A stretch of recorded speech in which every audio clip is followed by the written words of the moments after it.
खबर है मैं खुश आमदेद, मेरे साथ आरमीद बड़ी साहब, जनाब ताहिर मलिक साहब, मैं हुसैन काजी। नाज़रीन, साकिब निसार साहब की वीडियो जो है वो अदालत ने फैसला करना है कि ये जो दरख्वास्त आई है उस ज़मन में ये काबिल समाअत है, यानी इसके अलावा कुछ रिमार्क्स हैं वो हम आपकी खिदमत में पेश करेंगे इस पर बात, और इसके साथ अपोजिशन क्या सोच रही है, क्या -1 पर इतफाक़ हो सकता है। पाक सऊदी मुआहदे की जो शराइत हैं उस पर हम आखिर में बात करेंगे किसी अहम शख्सियत से। और फिर समाज के जैसा मसला, शहर को बर्बाद करके रख दिया उसने, मुनीर शहर पर ये जुल्म मेरे नाम पर उसने किया, इस पर आखिर में आएंगे बड़ी साहब समाज पे। मगर जो साकिब निसार साहब की वीडियो को उन्होंने अब देखना है हाई कोर्ट ने, और कुछ रिमार्क्स भी दिए हैं जो हम सुनाएंगे, इसको क्या समझते हैं बड़ी साहब? ये चीज़ें जो अब आ रही हैं बाहर, आनी चाहिए, नहीं आनी चाहिए, क्या हो? बिस्मिल्लाहिर्रहमानिर्रहीम। काजी साहब, जब सियासतदानों के पास आवाम के लिए किए हुए उसके मफाद में कोई फैसले ना हो तो फिर गंद ही आता है ना। अब ये साकिब निसार साहब, मोहतरमा मरियम नवाज साहब की एक और वीडियो आ गई है, गालमन किसी 2 और बंदों को कहते हैं, उन्होंने कहा जी आज मैं उल्टा लटका देंगे, वो सुनिए आपने, बड़ी खौफनाक है यार। अच्छा, किसकी आई है जरा ये भी बताते जाएं। मरियम नवाज साहबा का दूसरा जुमला भी आ गया है। अच्छा, एक तो अब ये साकिब निसार साहब की वीडियो के बारे में आज मोहतरम जज चीफ जस्टिस हाई कोर्ट असलाम सुना है कि कल कोई ये भी लेके जा रहा है कि रिट इस्लामाबाद हाई कोर्ट में कि जो मोहतरम जज अतर मनीला साहब को यरगमाल बनाया गया था उसमें तमाम मुकला की तस्वीरें हैं, शक्लें हैं। क्या मोअज़्ज़ज़ जज चीफ जस्टिस की अदालत में जाके हंगामा आराई करना गैर कानूनी है? कानूनी ये मेरे इल्म में नहीं है। गैर कानूनी है बड़ी साहब? नहीं, मेरे इल्म में नहीं ना सर। तो वो अब देखना ये है कि उस पर भी वो लेते हैं। और इसमें तो वीडियो का गेम कादी साहब बड़ा लंबा है, बड़ा लंबा है। अभी वीडियो तो का लंबा खबर है आपके पास? अभी तो पार्टी शुरू हुई है, मैंने तो सिर्फ अच्छा, अभी इधर से वीडियोस आ रही है, इधर से तो नहीं आने वाली? ओ नहीं, वीडियो ऐसी आएंगी कि वीडियो कहती मैं आप पे वीडियो बन गई। ये प्रेस कॉन्फ्रेंस नहीं कर सकेंगे कुछ लोग, ये जो आज वीडियो की फराजी कराने का मुतालबा कर रहे हैं ना। बड्डी साहब, आप हमेशा ऐसी बात करते हैं। मैं आपको एक जाती उम्रा में वीडियो बनने वाली की बात बता रहा हूं। जाती उम्रा हाली मियाँ साहब की रिहाइश नहीं है, उसके घर से कुछ अरसा हो रहा। छोड़ें कादी साहब, ये नहीं, ये मतलब है कि हमारी जो माशाल्लाह नई फिल्म इंडस्ट्री बनी है तो ये अब फले फूले की आएंगी वीडियोस दोनों तरफ से। जब मोहतरम नवाज शरीफ साहब पहली दफ़ा प्राइम मिनिस्टर बने थे उस वक़्त की भी एक वीडियो है, और प्राइम मिनिस्टर हाउस के किचन की वीडियो है। Kitchen kitchen kitchen kitchen kitchen kitchen की हो रहा है, उसे तो अंडे तले जा रहे होने मैं मुझे नहीं पता। बंदा सेहतमंद है, पहलवान टाइप है, साथ कोई और है, लेकिन मैनू की पता।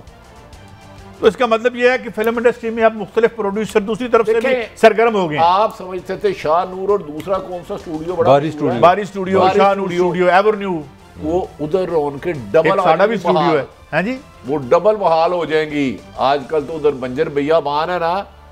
जब नवाज शरीफ पहली दफा वजीर आजम बने, एक किचन है, किचन में एक सेहतमंद बंदा है, साथ धुंधला सा ख्वाब था, पूरा नजर नहीं आ रहा। ख्वाब आप जरा क्लियर नहीं देखते, आपका लेंस ठीक नहीं है ख्वाब का? नहीं, ख्वाब का लेंस कभी कोई ठीक है, लेकिन अल्लाह का शुक्र है इसकी रिकॉर्डिंग नहीं होती। और एक और अहम तरीन शख्सियत जो अहम मामले पे एक सियासतदान आपके जो कहते हैं कि ताकतवर हल्के ना करे, उनके कुर्सी से बैठते साथ ही नीचे बैठ गए कि सर प्लीज नजरसानी करें। अब मलक साहब भी बैठे ने, मैं कुर्बानी दा बकरा हुआ, मेरे बच्चे नहीं, नजरसानी करो नहीं। एजली आखिरी जो बात की है कि वो कुतरला मेहनत कर रहे थे, उसने बर्म फाड़ रहे सर। और भाई जब करप्शन में दलदल फंसे हो, भागने का रास्ता ना हो, आपके घर में ही आपकी मुखालफत होती हो, तो जहां आप जाते हैं उनकी 6 आंखें होती हैं। एक आपसे बात कर रही होती हैं, एक उनके पीछे होती हैं, एक आपके पीछे होती हैं, जो वो तमाम एक्टिविटी को इकट्ठे कर रही होती हैं। फिर उन्हें बावक्त ज़रूरत पेश किया जाता है खिदमत के लिए। तो फिर वो शख्सियत आपकी जानी पहचानी है और आप उनके बड़े फेवरेट हैं। चलें, मैं उनका फेवरेट हूँ या वो हमारे फेवरेट हैं?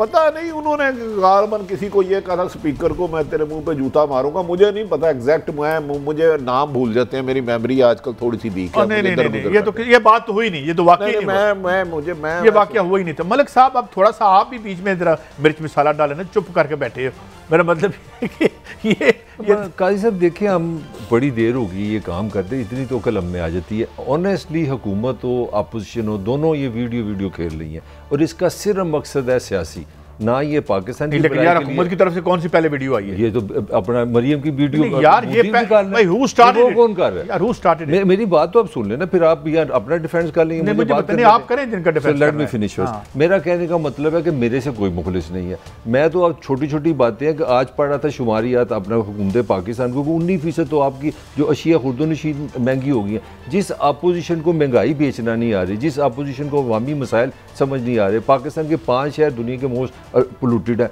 वहाँ वीडियो आप कर रहे हैं। अब कहानी क्या है, अगर इसमें दोनों में से कोई भी मुखलस हो, आप मुझे एक वाकया बता दें, जितने इल्ज़ामात लगाने वाले हैं, जिनों पे इल्ज़ाम लगाए, एक बंदा भी अदालत में नहीं गया। सारे ही कहते हैं ये हनीमून मीडिया पे चलता रहे और मीडिया अपना अजाब हम पे ले। मेरा सवाल ये, मेरा कमेंट आप ले लेना, मेरा कमेंट है कि हमें किसी ना किसी इदारे को एक न्यूट्रल पोजीशन पे आगे इस गंद को ख़त्म करना पड़ेगा। ये बनाता कौन है, ये बनाने वाले कौन है, ये रखता कौन है, कौन रिलीज करता है, ये सारा अच्छा एक और वीडियो आई है, मैं उसकी ऑथेंटिसिटी के बारे में हम कोई नहीं करते, ऑडियो आई है, उसको हम सुना देते हैं आप, और उसका फोरेंसिक भी करवा लें, मगर वी डोंट क्लेम कि ये ओरिजिनल है, ये गैर ओरिजिनल भी हो सकती है, मगर एक जरा तबसरे के लिए। जियो से खुद बात की तो उस तरह से नहीं हो रहा था, फिर मैंने मीर शकील साहब से पर्सनली बात की, मैंने कहा ये ज्यादती है, आप दोनों तरफ के फैक्ट्स दिखा रहे हैं, आपको ये बताना चाहिए कि इमरान खान ने बगैर तस्दीक के झूठ बोला, उसके बाद उसी झूठ को इमरान खान ने ना सिर्फ दोहराया बल्कि उसमें 10 बातें अपने पास से ऐड कर ली। तो मैंने कहा ये आपको करना पड़ेगा, तो उसने किया। फिर मैंने मियां आमिर से भी कहा, मियां आमिर ने कहा आप देखिए मैं करता क्यों हूं। ये इसमें तो कोई काबिल एतराज बात नहीं है कि है। ये तो देखिए, अगर वो समझती हैं उनके खिलाफ कोई गलत खबर चल रही है तो आनरों को कह सकती हैं, ये उनका राइट है। हमसे भी कोई गलती हो तो कोई भी सियासी जमात अपना शिकवा करती है और हम उनका दूर करते हैं। देखिए काजी साहब, मैं आपको मुख्तसर बताऊं, माजी में भी करप्शन ताकतवरों के लिए जायज़ थी, आज भी जायज़ है। माजी में भी सिफारिश ताकतवरों के लिए अरूज पे ले जाती थी, आज भी जायज़ है। नाम नहीं पूछना, मुल्क की एक अहम तरीन शख्सियत है, मुल्क की एक अहम तरीन मौजूदा शख्सियत है, उसने बाल लगवाए, बाल, बंदा गंजा हो जाता ना आगे से, वो खुश हो गया उस बंदे से, डॉक्टर ने बड़े अच्छे बाल लगवाए, वो इतना नवाजा कि इस वक्त मुल्क की क्रीम पोस्ट पे है। खैर उनके बाल जो लगे थे ना अहम तरीन शख्सियत के, वो माशाल्लाह बड़े स्मार्ट है, जवान है, अरे शी जवान है, शी तो वैसे खतून के लिए नहीं, वो बड़े खूबसूरत भी हैं। अच्छा खूबसूरत भी हैं। वो एक धागा निकल गया बीच में से, एक धागा जो बाल लगाए थे, उन्होंने बुलाया, उन्होंने कहा तेनू मैं इन्ना नवाजिया है। उसने फिर धागे का एक इलाज किया, फिर उसको इस वक्त और अहम ओहदा दे दिया गया है। तो पाकिस्तान में बंदर बांट तो आम है। तो ये मरियम साहिबा ने, मेरा ख्याल है अगर उनके किसी के खिलाफ भी हमसे भी कोई गलती हो जाए तो अगर मालकन कहे तो होनी चाहिए, ठीक है। नहीं देखिए, मैं समझता हूँ एंटी टेंट्स गार्ड को अगर तरक्की दी जाए तो मतलब है, बुरी बात भी नहीं है। कैसे मेरा ख्याल है कि क्यों, मतलब मैं किसी को पॉलिटिकल बात नहीं कर रहा, ये मेरा हक नहीं है कि हमारी वजारत इत्तलात, मुझे अभी तक वो हजम नहीं बात हुई कि 18 से 20 अरब सहाबियों को बांटा गया। भाई वो टैक्स पेयर का पैसा था, मुझे रिकॉर्ड दे दो, मुझे देखें ये सारा हुकूमत पाकिस्तान का जो रिकॉर्ड है वो पाकिस्तान अवाम का बिलियन का, ये तो मानते हैं, ये आप मानते हैं ना कि ये भट्टी साहब ये जो रिकॉर्ड होता है ये सरकारी ब्यूरोक्रेटों के लिए नहीं होता, ये अवाम का हक है ना। तो आप मुझे बता दें कि 70 साल में भाई इसने इतने पैसे खाए, इसने इतने पैसे खाए, लोग फैसला। लेकिन इसमें भट्टी साहब सुना है तहकीकात शुरू हो गई। अच्छा, पता नहीं कौन कादी साहब, ये दोनों मेरे मोहतरम भाई और हमारे नादरीन सुनने वाले लिख के रख ले। एक तो ये इन्फॉर्मेशन हदूरी दी गई, जितनी दी गई ठीक दी गई है, मैं ये नहीं कह रहा गलत है, हदूरी। पिछले 2 सालों में DGPR पंजाब से जो फेक पेमेंट यानी कि जाली डमी अखबारात को दी गई है, उसका जिक्र ही नहीं किया गया। तो जो PID में दी गई है उसका भी जिक्र नहीं किया गया। PID से मुराद वफाकी हुकूमत, वफाकी हुकूमत, उसको भी, जो आपका अखबार है शीदा टोटियाला, वो हर महीने जाते हैं आप 10 डमियाँ 30 डमियाँ देते हैं और 5-6 लाख लेके अच्छा बढ़िया डमी का क्या मतलब अखबार असल में नहीं छपता नहीं, पब्लिक पैसे आप बना ले, आप आते पैसे उनको देते हैं। टाइम कम है। कादी साहब मुझे ये बताएं, ये माले मुफ्त दिले बहराम नहीं, अवाम का पैसा है ना, इन्हें वो तफसील नहीं देना। अब मैं आपको खवास का पैसा दिखाने लगा। आपने अवाम की बात की थी, दिखाएं जी खवास का पैसा मुबैना तौर पर बताएं।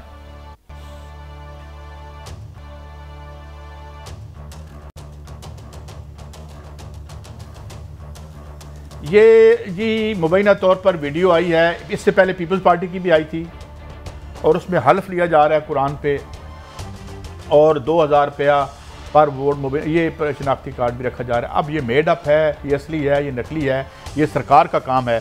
नहीं, इस पे कादी साहब इस तरह ना करें, हमें डरा के इतना प्रोग्राम ना कराएं कि हम प्रोग्राम करने के काबिल ही ना रहे। एक तो इस हुकूमत ने हमारी शारक पे तलवार रखी हुई है, मौजूदा हुकूमत की बात कर रहा हूँ, तो आपका नहीं। मलक साहब इस पे इलेक्शन कमीशन ने भी 100 वोटों ले लिया। पीपल्स पार्टी को तो फाइन हुआ 50,000 के करीब आज ही वो 50,000 उनके लिए 50 पैनी भी नहीं है। ये तो ड्रामा फ्रॉड इलेक्शन कमीशन, इसको मेरा बस चले तो मैं इसके खिलाफ ऐसा ट्रायल करूँ कि दुनिया देखे। कादी साहब आप 5-3.5 साल से वोट को इज्जत दो को जदोजहद कर रहे हैं। पुराने पाक मुकद्दस करताब जो मुकम्मल ज़ाब्ता हयात है, जिस पे हम चल पड़े। लेकिन एक बात ज़हन में रखिएगा, अली दार क्या नाम है, अली मलिक साहब ने डिनाई किया कि ये भाई सारे डिनाई कर रहे हैं, ये मैंने बनाई होगी ना, मैं अपने पे ले रहा हूँ, वो दफ्तर मेरा होगा, पैसे भी मैंने शबाशरी मैं ही हूँ। मैं शक्ल बदल के औरत बन जाता था, 2000 पकड़ता था, शक्ल बदल के फिर मैं इधर आता था, 2000 बांटता था। ये वोट को इज्जत दो, कोई बजाय नोट ले के वोट लो, ये भी वोट की इज्जत दे के जिम्मे में आता है। मेरी ये रहनुमाई पर है। तो ये जो हम कहते थे जी मियाँ साहब का बड़ा वोट बैंक है, अगर वो 90,000 उन्होंने वोट पिछली दफ़ा दिया था, तो 90 को अगर 2,000 रुपये से तकसीम कर लें, मैं वैसे बात कर रहा हूँ, एक खुदा न खास्ता उन पर इल्ज़ाम नहीं लगा रहा, तो फिर ये अपना बड़ी साहब ये मलक साहब ये इलेक्शन करा लेंगे, इसमें ये जीती जिताई सीट है मेरी इंफॉर्मेशन के मुताबिक मुस्लिम लीग नून की। लेकिन मैं ये भी आपको यकीन से कह रहा हूँ, ये सच्ची वीडियो है। मेरे एक दोस्त ने, जानने वाले ने बताया कि उनके बंदों को, उनकी फैमिली के 20 वोट थे, उन्हें लाख रुपया दिया गया।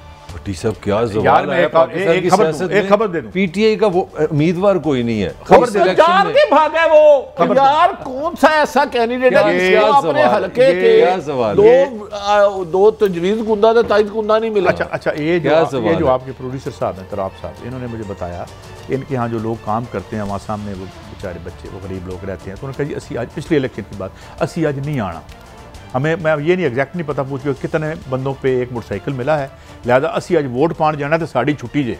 This is what I was reported by my own producer. तो मिल गया ना, मैं बता देता हूँ, शेखुपुरा का एक एमएनए है, उसने 10 वोटों पे मोटरसाइकिल और साथ 50,000 रुपया रखा हुआ था। ये 2018 के इलेक्शन में आज भी नून लीग का मैंने। तो भट्टी साहब फिर यही वोट बैंक है ना इनका? तो नहीं, यकीनन कादी साहब, मलक साहब आप यार खुदा के वास्ते ये जो वीडियो देखी है, इसके बाद आप चाहते हैं इस मुल्क में ऐसा इलेक्शन हो? नहीं, ये डेथ ऑफ सियासत है। देखिए मैं तो हैरान हूँ कि आपका ज़िमनी इलेक्शन है, 1 साल वैसे रह गया है, पीटीआई का कैंडिडेट नहीं, अगर वहाँ पे भी अगर आपको पैसे देने पड़ गए तो शर्म के अलावा कुछ भी नहीं। बिल्कुल बहुत और ये जान के पीटीआई के कैंडिडेट रास्ते से हटे हैं। मैं इसमें कौन कौन पार्टनर, लाहौर में ज़मीनों के काम बड़े ज़बरदस्त है, ओवरनाइट अरबपति होना, कुछ लोग पार्टनर थे।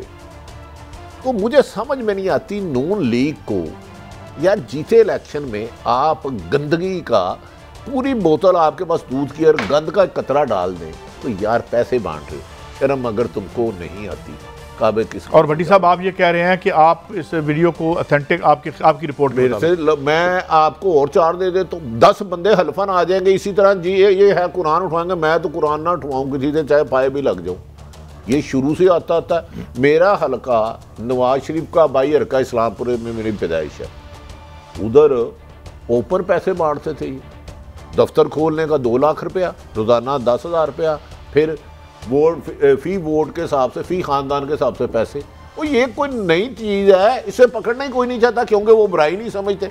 मैं आपको बताऊं, हर सियासतदान धांधली कहता, बुरी कहता है दूसरे के लिए, अपने लिए नहीं। जो उस मुल्क में की अहम तरीन शख्सियत बाल लगवाए नलायक डॉक्टर से धागा निकला है और उसको सेनेटर भी बना दे और पता नहीं क्या क्या बना दे, ओ एवं सड़ी ऐसा काट दो, ये काट दो। ये ब्रेक पे मैं जा रहा हूँ, मगर मैं इतना ज़रूर कहूँगा कि इस मुल्क के लोग हैं वो इस तरह डिज़र्व नहीं करते इस तरह की लीडरशिप और इस तरह के काम जो हो रहे हैं। मगर ब्रेक के बाद हाजिर होंगे अपोजिशन क्या सोच रही है और दीगर बहुत सी खबरें, हमारे साथ रहिए।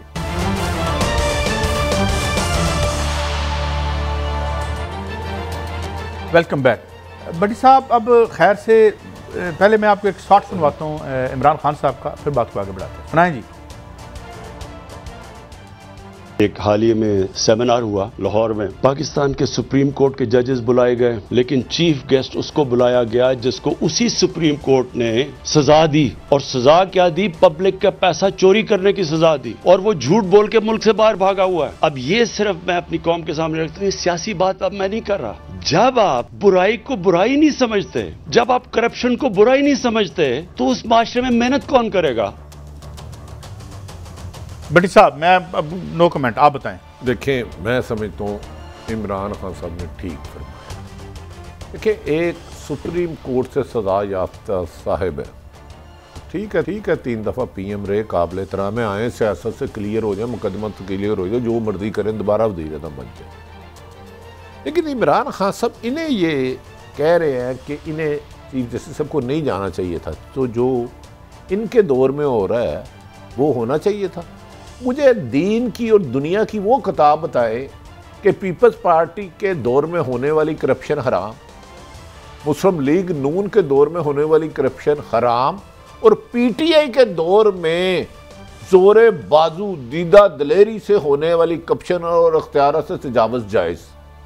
वो मैं भी कह रहा हूँ, मेरी लेकिन वो चीफ जस्टिस साहब बेहतर जानते हैं हमारी क्या हैसियत क्या हम उन पर करें। लेकिन एक अहम तरीन था, लेकिन वो पता करें मोहतरम वज़ीर आज़म इमरान खान साहब के इतना खर्चा अवारी में हुआ था, इतनी अहम शख्सियत आई थी, पैसे कहाँ से आए? कुछ सुना है NGOs वगैरह ने दिए थे, या शायद कुछ इस तरह का था? कमाल है। इधर आपके मुल्क में मलक साहब मास्क नहीं मिलता गरीब को, आप अवारी में एक इश्तिहारी मुल्ज़म से तकरीर करा रहे हैं और अहम तरीन शख्सियात की मौजूदगी में करा रहे हैं। तो आप कम से कम इसमें सवाल मेरा आपसे भट्टी साहब ये बनता है, फिर आपसे भी यही सवाल है मलिक साहब, कि जो लीगल फ्रेटर्निटी है, क्या वो सुप्रीम कोर्ट की वर्डिक्ट की कोई उनके लिए एहतराम नहीं है कि वो एक कॉन्विक्ट को बुला लेते हैं? ये मलिक साहब से पूछे ना, मैं आखिर बताऊंगा। देखें, पहले ये अदम एतमाद नहीं है आपकी जुडिशरी पर जो वकला ने किया है उनको बुला के? अगर आप बायदा बुक चलें, तो अगर आपकी सुप्रीम कोर्ट ने मुझे मुल्ज़म कह दिया है, मुजरम कह दिया, तो फिर मेरे लिए वो मुजरम ही है ना, इसमें तो बहस नहीं है। इसका मतलब अदम एतमाद है। ये I have no defence, I fully agree with you. मगर पॉइंट ये है, जो मेरा हमेशा से एक प्रोग्राम में मैं पोजीशन लेने की कोशिश कर रहा हूँ, कि हमें इदारों से जाके फैक्ट्स फाइंडिंग होनी चाहिए। हमें क्यों हम कहाँ फंस गए हुए हैं? हम हर चीज़ को हुकूमत और अपोजिशन के टकराव में कर देते हैं और गुम हो जाते हैं। इल्ज़ाम लगाने वाला भी नहीं हम पकड़ पाते, जिस पे इल्ज़ाम लगता है उसको भी नहीं पकड़ पाते। मेरा एक लास्ट थिंकिंग ये है कि जब तक हमारे इदारे न्यूट्रली चोर पकड़ना नहीं शुरू करेंगे, अब देखें, अब साबियों पे भी इल्ज़ाम लग गया, अब जजिस की भी केसेटें आ गई, अब जिस पे अब अभी लग गया कि हल्का 133 में लोग पैसे ले रहे हैं, तो इसका मतलब है जिसके हाथ में मोबाइल है वो फिल्म बनाता है जो बेड़ा कहीं तो रोकेगा। एक सिर्फ अच्छा ये बताए, ये तो वाकई अदम एतमाद है, इसमें दो राय नहीं। साबक सुप्रीम कोर्ट बार के प्रेसिडेंट अली अहमद कुर्द, साबक सुप्रीम कोर्ट बार के पाकिस्तान चीफ जस्टिस की मौजूदगी में आते हैं कि ये आपने जो टॉपिक रखा है रवान ही गलत है। हम सुबह जाते हैं, रात को जख्म लेकर आ जाते हैं, एक जर्नैल आता है और फैसला करा जाता है। वो चीफ जस्टिस की मौजूदगी में ये अल्फाज, ये ठीक है, जायज़ है मेरे ख्याल में। अगर आपके इदारे का एड्डा बताएं कि 1,60,000 मुकदमे आपके ज़ेरे इल्तवा है, इसमें क्या बुराई है? आप चीफ जस्टिस को नहीं बताएंगे? काजी साहब बताएं कितना ज़ेरे इल्तवा मुकदमा है? मोहतरम चीफ जस्टिस साहबान और सुप्रीम कोर्ट बार के एक्स प्रेसिडेंट मोहतरम कुर्द साहब, वो उन पे एलिगेशन लगा रहे हैं, मेरे पे नहीं। भट्टी साहब एलिगेशन उन्होंने खुले अल्फाज में क्या कहीं यहाँ इंसाफ नहीं है? आप क्या बात कर रहे हैं? नीचे जो नारे लगे हैं, मेरी गुजारिश है आला वो ठीक कहते हैं, उन्होंने स्टेटमेंट बिल्कुल ठीक कहा है। इस मुल्क में इंसाफ होता तो लाहौर की आधी बार अंदर होती PIC पे हमले में। इंसाफ नहीं है मलिक साहब। वो तो खुर्शीद शाह साहब कुछ फरमा रहे हैं, वो सुनते हैं। पार्लियामेंट में हाउस चेंज का कोई इम्कान है? बिल्कुल इम्कान है, हाउस तब्दीली का बिल्कुल इम्कान है। जो नहीं समझता वो न समझे। तो कैसे बराबर होगी तादाद बराबर हो जाएगी। जी भट्टी साहब, ये भी अब ख्वाब है या हकीकत? देखिए, कोई ऐसा ख्वाब आया आपको? ऐसा ख्वाब आया है जिस दिन इजलास मोहर किया गया था तादाद दूसरी तरफ पूरी हो गई। मरियम नवाज ने अपने चचा पे खुदकश हमला कर दिया। फिर उसके बाद 2 तवील कद जिसामत कद भरा जिस्म मुलाकात हुई, लेकिन हालात ख़राब हैं। ये मैं आपको ख़बर दे रहा हूँ यकीन से। अल्टरनेट कुछ नहीं मिल रहा और इमरान खान की जमात के लोग उनकी मुश्किलात में बहुत बड़ा इजाफा करने वाले हैं। मैं ये खुर्शीद शाह साहब के पे नहीं जा रहा, मैं तो एक बीइंग रिपोर्टर अपनी खबर दे रहा हूँ कि नंबर गेम इमरान खान साहब के हाथ से इस वक्त आज क्या तारीख है 29 7:28 में इमरान खान के हाथ से निकल चुकी नहीं। लेकिन मेरा सवाल ये है, फिर मैंने कुछ और आपको दिखाना है। ये अगर हो जाता है ये नंबर गेम में, तो जो नंबरदार बनना चाहते हैं वो बन जाएंगे? सवाल ही नहीं पैदा होता। अगली खबर ये कन्फर्म है, सारा पिंड मर जावे। फिलहाल आज 29 नवंबर, अब 7:29 हो गए हैं, वो नहीं बन रहे। अगले सेटअप में भी वो नजर नहीं आ रहे। बिल्कुल ठीक कहा इन्होंने, क्योंकि पता है अंदर होना की है थोड़े नाल। उसकी वजह यह है कि जो हालात जा रहे हैं। सब ये आप थोड़ा सा मासूम बन रहे हैं आज। वो कह रहे हैं पीपल्स पार्टी कहेगी नून ले कहेगी पीपल्स पार्टी ले। ये दोनों जमातों ने 1-2 दफ़ा नून लीग की हुकूमत कराई हुई है, 2 दफ़ा पीपल्स पार्टी की। ये इसकी बारीकी वारदात में पहुंचे कि वो कहेगी तू ले वो तू ले। इसके पीछे भी एक स्क्रिप्ट है, वरना इसी पीपल्स पार्टी ने नून लीग की हुकूमत कराई ना। मुशर्रफ दौर में जब गई तो बेनज़ीर साहबा ने जहीद अल्लाह जन्नत करे बैठाई पार्टी। ये क्या गेम है? सिर्फ इमरान खान माइनस कर दो, हम जूतों में बैठ सकते हैं। ये है इमरान खान ने क्या कर लिया है? बस मुझे नहीं पता, किया उन्होंने कुछ नहीं है। आज सिवाय इसके मलिक साहब आपके मानों में ये हो रही है कि इसको माइनस करो। वो मेरा लिए सिंपल से पॉइंट है कि हमारा एहतसाब से माइनस कर दें, वो इमरान रह भी जाए तो उनको कोई इतराज़ नहीं। मैं एम आई राइट? यही लड़ाई है ना, फिर बाकी लड़ाई क्या है? असल लड़ाई ये है कि पीपल्स पार्टी का बिल्कुल एक देखें, इन एक खूबी दोनों की है, पीपल्स पार्टी और नून की, दोनों को पाकिस्तान की अवाम नज़र ही नहीं आती। इनकी एंटीने में इशू है नहीं पाकिस्तानी अवाम का मसला क्या है। हम लोग जो एक्सपर्ट को इंटरव्यू करते हैं प्रोग्राम के बाद 5 मिनट चुप बैठते हैं पाकिस्तान के साथ क्या हो रहा है। अब इनका मसला क्या है? पीपल्स पार्टी का लव अफेयर है सिंध। वो कहते हैं जी सिंध हम क्यों इस तरह, हम ना लॉन्ग मार्च में जाएंगे ना हम इस्तीफे देंगे। लड़ाई क्या है कि हमें जो चाहिए, जो हमने इलेक्शन करके जीतना वो है सिंध, वो तो पहले हमारे पास हम वापस कर दें। ये है आपकी प्यारी पीपल्स पार्टी। अब ताकत का सरचश्मा हुआ में अब आते हैं वोट को इज्जत दो। नवाज शरीफ को एक ही बीमारी चल रही है इस पार्टी को, वो ये है कि 2018 में इस्टेब्लिशमेंट ने हमें इलेक्शन हरा दिया। दोनों माजी में रह रहे हैं, कम्फर्ट में रह रहे हैं। उसका फ़ायदा क्या है? उसका फ़ायदा कि पाकिस्तान में सियासत ख़त्म हो रही है, सीधी सी बात। अच्छा, ये PTI के MNA हैं, ये कोई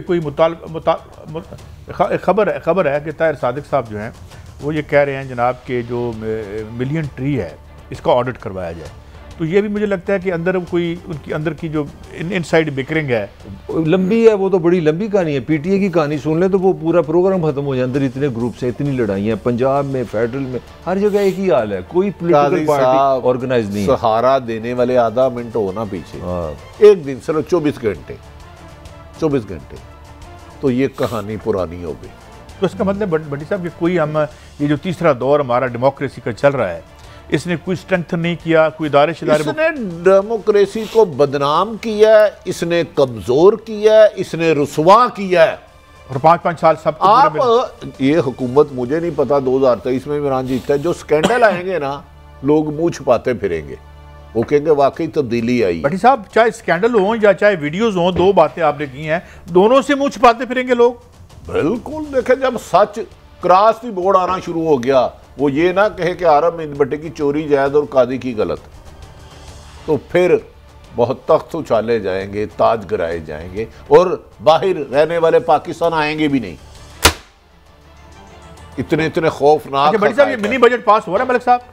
मिनी बजट क्या है? मिनी बजट की आपको जरूरत है? अभी आप बैठे बैठे आपको खबर आ जाएगी कि 7 रुपए पेट्रोल महंगा हो गया, वो मिनी बजट ही है। आप नहीं, मुझे बताएं ये बिजली महंगी होती है मिनी बजट से होती है? नहीं, मेरी बात, मिनी बजट तो हर वक्त आता रहता है। 350 बिलियन की उन्होंने सब्सिडी विदड्रॉ करनी है, तो वो आपको जो है वो पार्लियामेंट से करवाना पड़ता है, क्योंकि जो है कानूनी तरीन साहब पे शदीद दबाव है, आवाम का दबाव है, महंगाई से आवाम थके हुए हैं, इसलिए वो टैक्स नहीं लगाएंगे, आपसे गिमिक्स खेलेंगे, आपको पता नहीं चलेगा। वो वैसे खबर तो आपको पहले दे चुके हैं कि 4 रुपए हर महीने हमने पेट्रोल में इजाफा करना है। What this mean?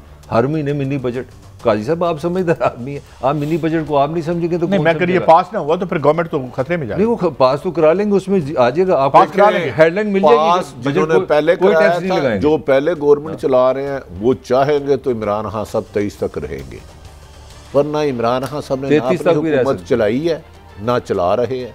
पीछे ताकतवर हल्के हैं, जो बंदा पंजाब और वफाक में अब मेजर ताहिर सादक साहब ने कहा है, उन्हीं के 2 हल्के एक और भी कैंपेन चल रही है, सुना कि वज़ीर आला पंजाब जो है उनको ताहयात वज़ीर आला बनाया जाए, इस पे क्या आप कहते हैं? ये वैसे क्योंकि अच्छा आइडिया नहीं, किसी को ख्वाब आया है तो, लेकिन अब आइन में ये अमेंडमेंट थोड़ी सी मुश्किल है। इतना अच्छा लीडर नहीं मिला। एक ब्रेक है मगर ब्रेक बात यह भी है कि अपोजिशन चाहती है कि ये बजट पास हो जाए, क्योंकि एक बहुत डिफ़िकल्ट इकनॉमिक एनवायरनमेंट है और वो खुद यहाँ आना भी नहीं चाहते इस हुकूमत में, चाहते हैं कि हुकूमत और ज़्यादा डिस्क्रेडिट हो। ये बातें भी चल रही हैं, मगर एक ब्रेक के बाद हाजिर होते हैं और कुछ मज़ीद खबरें, स्मॉग की बात भी करेंगे जिसका एक मैं भी विक्टिम हूँ, आज नज़र आ रहा होगा आपको।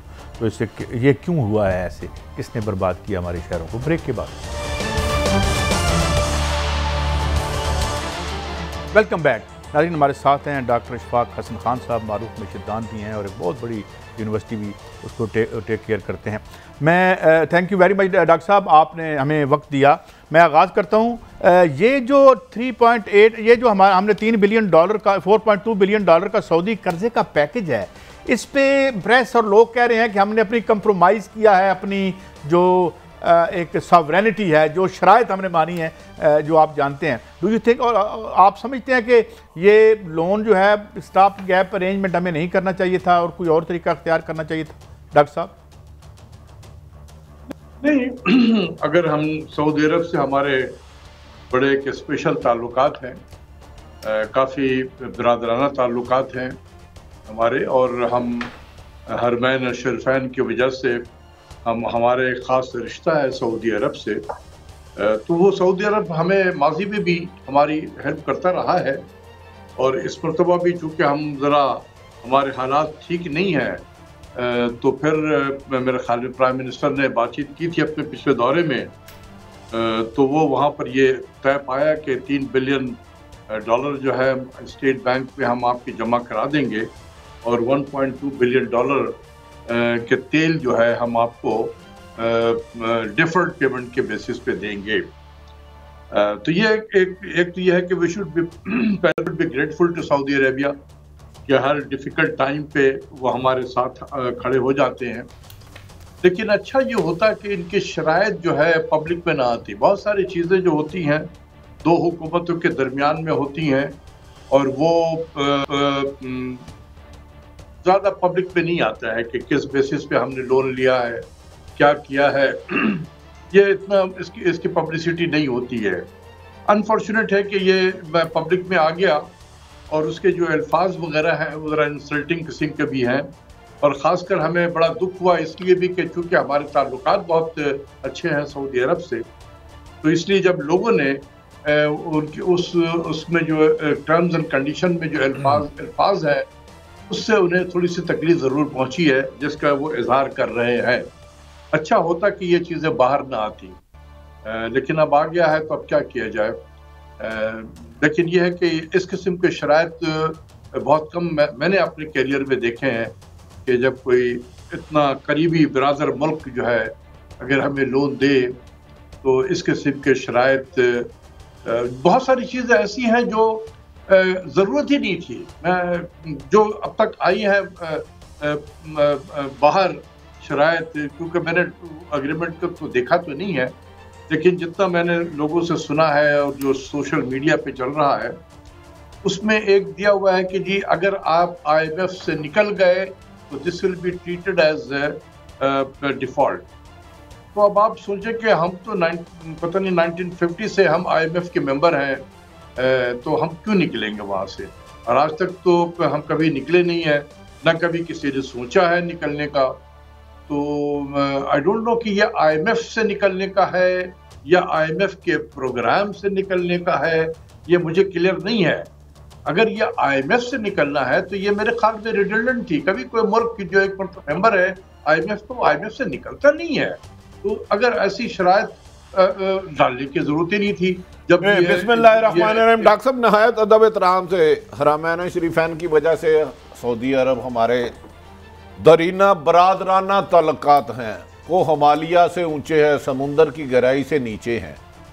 ये जो शराइत रखी हैं, क्या ये दोस्त ममालिक के लिए होती हैं या दोस्त ममालिक के मसाइल हल करने के लिए होती हैं कि मुश्किलात बढ़ाने के लिए होती हैं? बादिउल नज़र में तो ऐसा लग रहा है IMF से हमने निकलना नहीं, तो फिर हमारे साथ होगा क्या? देखिए, यहाँ दो बातें हैं, मुख्तलिफ है। एक, हम चूंकि IMF के मेंबर हैं, 190 ममालिक जो हैं वो IMF के मेंबर हैं, Pakistan is one of them.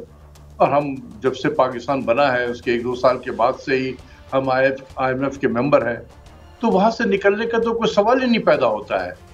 तो अगर ये शराइत है कि जी IMF से नहीं निकलेंगे, तो इसकी कोई ज़रूरत नहीं थी। ये ना होता तो कोई फ़र्क नहीं पड़ता था, होना नहीं चाहिए था। और अगर ये लिखा हुआ है कि IMF के प्रोग्राम से अगर आप निकल गए तो it will be treated as default, तो ये और बात है। फिर ये है कि हम पे प्रेशर डाला जा रहा है कि आप इसी IMF में रहें अभी तक, जब तक कि आपका प्रोग्राम चल रहा है 2022 तक, सितंबर 2022 तक, उस वक्त तो आप IMF के प्रोग्राम में रहें, निकलने की सोचे भी ना। अगर आपने निकलने की कोशिश की तो हम आपका ये 72 घंटे के अंदर में आप वापस कर देंगे। तो अभी ये क्लियर नहीं है मुझे कि ये पहले वाला है या ये दूसरा वाला है, IMF का प्रोग्राम का जिक्र है या IMF का जिक्र है। तो अगर IMF का जिक्र है तो ये मेरे नज़दीक रिडंडेंट था और इसको नहीं होना चाहिए था। उस एग्रीमेंट में कभी कोई मुल्क IMF से निकलता नहीं है। डॉक्टर साहब, इससे पहले जो 2018 में जो इससे मिलता जुलता इस तरह ही पेट्रोल का और इस तरह ही वो डॉलर्स लिए गए थे, तकरीबन जो सूद बना था वो $24 मिलियन बना था। अब इस वक्त जो कैलकुलेशन आ रही है वो $120 मिलियन की आ रही है, तो तकरीबन 5-6 गुना जो माजी में हमें सऊदी अरब, जिस तरह आपने कहा कि भाइयों वाले ताल्लुकात हैं, तो वो 2018 में तो भाईपन नज़र आ रहा है, इस वक्त तो 5-6 गुना ऊपर सूद चला गया है। वाई? देखिए, मुझे इसका इल्म नहीं है कि इसमें इंटरेस्ट कितना होगा। ये मैंने भी देखा है, सोशल मीडिया ही पे देखा है, लेकिन एक्चुअली चूंकि डॉक्यूमेंट मेरी नज़र से गुजरा नहीं है तो मैं इस पर कोई कमेंट अपना कर नहीं सकता हूँ कि ये 120 या 130 मिलियन जैसा आप बता रहे हैं ये है, या जिस तरीके से माजी में था। कर्जे की नौयत होती है, कभी कोई आसान शर्त पे दे देता है, कभी थोड़ा रिलेटिवली ज़रा मुश्किल शर्त पे देता है। लिहाजा मैं इस पे ये इंटरेस्ट के हवाले से मैं कह नहीं सकता हूँ कि डॉक्टर साहब, मैं कर्जे के हवाले से एक लास्ट क्वेश्चन करना चाह रहा हूँ, बाकी फिर दोस्त कर लेंगे। मैं अभी देख रहा था कि पाकिस्तान का जो टोटल लोन इस वक्त बना है वो 50 ट्रिलियन रुपीस का बन गया है, जिसमें तकरीबन 21 ट्रिलियन रुपीस जो हैं वो हमने 3 से 3.5 साल में इकट्ठे किए हैं। मेरा जो आपसे सवाल है, मैं स्टडी देख रहा था, तकरीबन 80% जो हम टैक्स इकट्ठा करते हैं, 80 to 90% तो सिर्फ कर्जों और सूद पे चला जाएगा। तो ये प्यारा पाकिस्तान किधर जाएगा, मेरा डिफेंस किधर जाएगा, मेरे एजुकेशन किधर जाएगी, मुल्क हम किस तरह चलाएंगे? ये तो स्वाय कर्जे के कुछ नज़र नहीं आ रहा। प्लीज़ इस पर कोई रहनुमाई कीजिए। देखिए, IMF के प्रोग्राम में, जैसे मैंने पिछले मरतबे भी आपसे कहा था, IMF के प्रोग्राम का 2 ही आउटकम होता है। एक होता है डेट और दूसरा होता है पॉवर्टी। गुर्बत में भी इजाफा और डेट में भी इजाफा। तो डेट में काफ़ी इजाफा हुआ है। एक तो डिवैल्यूएशन की वजह से कर्ज बढ़ा है हमारा, और इंटरेस्ट रेट के बढ़ने की वजह से भी कर्ज में इजाफा हुआ है। तो इस वक्त जो सूरत हाल है, जून 2021 तक की मैं बात कर रहा हूँ, कि जितना भी टोटल रेवेन्यू हम इकट्ठा करते हैं टैक्स की शक्ल में, नॉन टैक्स की शक्ल में, तो NFC अवार्ड के तहत जो हम सूबों को दे देते हैं, तो जो बचता है वो है फेडरल गवर्नमेंट का रेवेन्यू। फेडरल गवर्नमेंट के चंद बहुत बड़े जिम्मेदारियों में से है, एक तो है सूद की अदायगी, जो माजी में कर्जे लिए गए हैं उसके सूद की अदायगी है। दूसरा डिफेंस है। दूसरा फेडरल गवर्नमेंट का अपना तरक्याती प्रोग्राम है। चौथा जो है वो सरकारी मुलाजमीन की तनख्वाहें हैं। और अगर हम कुछ सब्सिडी वगैरह देते हैं वो भी फेडरल गवर्नमेंट अपने हिसाब से वो देता है, अपने अकाउंट से देता है। तो अभी जो सूरत हाल ये है कि सूबों को देने के बाद जो फेडरल गवर्नमेंट के पास पैसा बचता है वो पैसा सिर्फ इंटरेस्ट पेमेंट को फाइनेंस कर सकता है 100%, और तकरीबन आधा डिफेंस बजट को फाइनेंस करता है, बस खत्म। तो डॉक्टर साहब माफी चाहता हूँ, इसका मतलब है पाकिस्तान में 90% लोग कीड़े मकोड़े हैं, ना हमें हेल्थ के लिए चाहिए, ना हमें एजुकेशन के लिए चाहिए, ना इंसाफ के लिए चाहिए, ना साफ पानी के लिए चाहिए। इसका मतलब है बाकी तो फिर कहानी हो रही है पूरी, लगता है।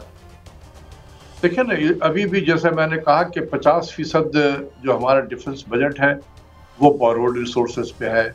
इसके अलावा जितने भी तरक्याती प्रोग्राम फेडरल गवर्नमेंट के हैं वो बोरोड रिसोर्सेज पे हैं। सरकारी मुलाजमीन की तनख्वाहें जो हम दे रहे हैं वो भी बोरोड रिसोर्सेज पे है, और अगर कोई सब्सिडी भी हम दे रहे हैं वो भी बोरोड रिसोर्सेज पे दे रहे हैं। तो इस लिहाज से और ये इसमें रूट कॉज जो है, रूट कॉज जो हम यहाँ जो हम बातें कर रहे हैं, इसमें इंटरेस्ट पेमेंट है, ये बहुत तेजी से बढ़ा। यानी कि ये जो हमारा डिफेंस स्पेंडिंग है उसका 2 गुना से भी ज्यादा हो गया है, और ये पिछले 2-3 सालों में ये तकरीबन 100% के करीब बढ़ गया, 100 से ज्यादा बढ़ गया। बल्कि ये 2017-18 में 1500 अरब था, आज ये 3000 अरब से ज्यादा इस वाली साल में हो जाएगा। तो बड़ी तेजी से ये बढ़ा है इंटरेस्ट पेमेंट, और इसमें जो IMF के प्रोग्राम के जो कंडीशंस हैं, जिस तरीके से डिजाइन किया हुआ है, उसमें यही चीजें होनी है। अच्छा डॉक्टर साहब, गुजारिश है आज आप थोड़ा सा ना एक्सपर्ट है इकोनॉमी के अंदर, आम शहरियों को बताएं। आप कह रहे हैं कि 50% साइज ज़्यादा बढ़ गया, आम शहरियों की इन 3 सालों में ज़िंदगी दुश्वार हुई है या माजी की निस्बत बेहतर हुई है? ये बेहतर तो नहीं हुई है, दुश्वार हुई है, क्योंकि मसाइल हमारे गंभीर होते चले जा रहे हैं। इतने लंबे मुद्दत तक हमारे जो खाने पीने की अशिया की जो कीमतें हैं इतनी तेज़ी से कभी नहीं बढ़ी हैं, और जो बढ़ी है तो वो वहीं खड़ी हुई है, और तकरीबन 3 साल हो गया है। खासकर मैं फूड की बातें कर रहा हूँ, 17-18% अगर उसकी कीमतें औसतन बढ़ी हुई हों, तो आप सोचें कि क्या पाकिस्तानी अवाम के इनकम और ख़ासकर गरीब का इनकम जो है क्या उसी स्पीड से बढ़ा है? 17-18% उनकी आमदनी में। डॉक्टर साहब एक बात जो मैं चाहूँगा, वक्त कम है, मैं पूछ, डॉक्टर साहब हम क्लासिकली डेट ट्रैप में आ गए हैं, वी आर अ डेटोक्रेसी, अब हमें डेमोक्रेसी कोई नहीं दिखता। क्या हम इस डेटोक्रेसी से डेट ट्रैप से निकल सकते हैं? Can we while staying in the same economic structures जो दुनिया में और हमारे यहाँ इन प्लेस हैं? जी देखिए, हम यही पाकिस्तान था जो हम 1998 के बाद, 99 के धमाके के बाद, जब हम पे बहुत सारी पाबंदियां लग गई थी, बाहर से पैसे आने बंद हो गए थे, और उस वक्त भी 90 के दहाई के एंड में हमारा कर्जा जो था वो तकरीबन 100% के करीब था हमारे कौमी मजमूई पैदावार का। लेकिन आज, और हम 2007 में जब मैं मिनिस्ट्री से निकला था तो ये 52.5% पे था, ऑलमोस्ट हाफ हो गया था। अब हमारा सफर 52.5 से दोबारा उसी तरफ है। इस वक्त भी हम 90% से ऊपर हो चुके हैं हमारे कौमी मजमूई पैदावार का। तो आखिर पहले भी तो ठीक हुआ था, अभी भी ठीक हो सकता है, लेकिन उसके लिए ठीक करने वाले चाहिए, उसके लिए कमिटमेंट चाहिए, लीडरशिप चाहिए, बहुत सारी चीजें चाहिए होती हैं। लेकिन जिस तरीके से हम ये काम कर रहे हैं, जिस तरीके से IMF का प्रोग्राम हमारा चल रहा है, इसमें तो मैं नहीं एक्सपेक्ट कर सकता हूँ कि हम इन जेट ट्रैप से। डॉक्टर साहब, मैं ये सही समझा हूँ, अभी आपने कहा कि 50% बजट हमें फाइनेंस कर्जा लेके बनाना पड़ेगा, जो हमारा 50% बजट है, ये कहा आपने, जबकि 90% या 98 डिफेंस बजट की बात कर रहा था मैं, कि इस वक्त भी फेडरल गवर्नमेंट के पास जो रेवेन्यू बचता है सूबों को देने के बाद, वो सिर्फ कर्ज की अदायगी, इंटरेस्ट पेमेंट की अदायगी करता है, सूद की अदायगी, और आधा डिफेंस बजट। डॉक्टर साहब थोड़ी सी, आधा डिफेंस बजट भी हमें बारो करना पड़ेगा, ये सब बोरोड रिसोर्स। डॉक्टर साहब ये भी कहा जा रहा है कि IMF का प्रेशर है कि डिफेंस बजट काम करे, और ऐसी इतलात भी है कि तकरीबन 50 बिलियन रुपीस इस बार उसमें कट भी लगेगा। How true is this information?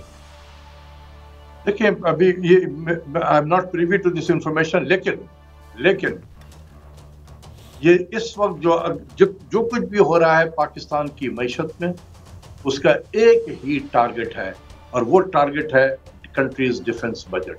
ये मैं बार बार कह रहा हूँ, कंट्रीज डिफेंस बजट, क्योंकि इसमें जो कंडीशंस रखे गए हैं बहुत ज़्यादा टेक्निकल हो जाएगा आपके अवाम के, आपके नाजरीन के लिए, इसीलिए नहीं जाना चाहता हूँ मैं। लेकिन इसमें जो बहुत सारे कंडीशंस रखे गए हैं, वो कंडीशन ऐसे हैं कि अगर आपने उस कंडीशन को मीट करना है तो डिफेंस बजट को कट करना ही करना पड़ेगा। तो ये इसीलिए तो मैं कह रहा हूँ कि ये जो कुछ भी हो रहा है पाकिस्तान की मईशत पे, उसका एक टारगेट है, वो है मुल्क का दफाई बजट।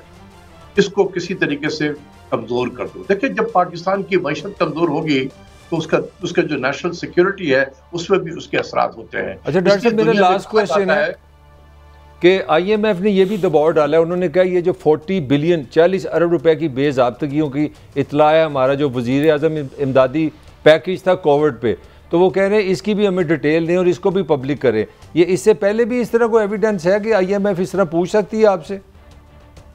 ये देखिए वो किस लिए पूछी है, ये भी सोचने की ये बात है ना। वो इसलिए पूछ रही है कि IMF ने जब कोविड बड़े ज़ोरों से शुरू हुआ पिछले साल फरवरी मार्च से पाकिस्तान में और दुनिया में भी, तो IMF ने पाकिस्तान को रैपिड फाइनेंस फैसिलिटी के तहत 1.4 बिलियन डॉलर हमें दिया था कि आप इसको इस्तेमाल करें कोविड से निपटने के लिए। तो अब वो कह रहे हैं कि जी जो हमने 1.4 बिलियन जो डॉलर आपको दिया था कोविड से निपटने के लिए, तो उसका हिसाब दे दें। तो यही है, जब उन्होंने पैसा दिया है तो हिसाब तो मांगेंगे वो, इसलिए वो मांग रहे हैं। तो डॉक्टर साहब ये अभी कुछ दिन पहले ये भी था कि ये जो स्टेट बैंक है, ये भी, मुझे माफ़ी चाहूँगा डॉक्टर साहब क्योंकि टाइम की कमी है, अब बिल्कुल टच ना रह जाए आप, जब आपसे बात शुरू होती है तो बहुत लंबी बात हो सकती है नाज़रीन, लेकिन ये हमारी गुफ्तगू थी और ये था हमारा आज का शो। कल फिर आपसे मिलेंगे। अल्लाह हाफ़िज़।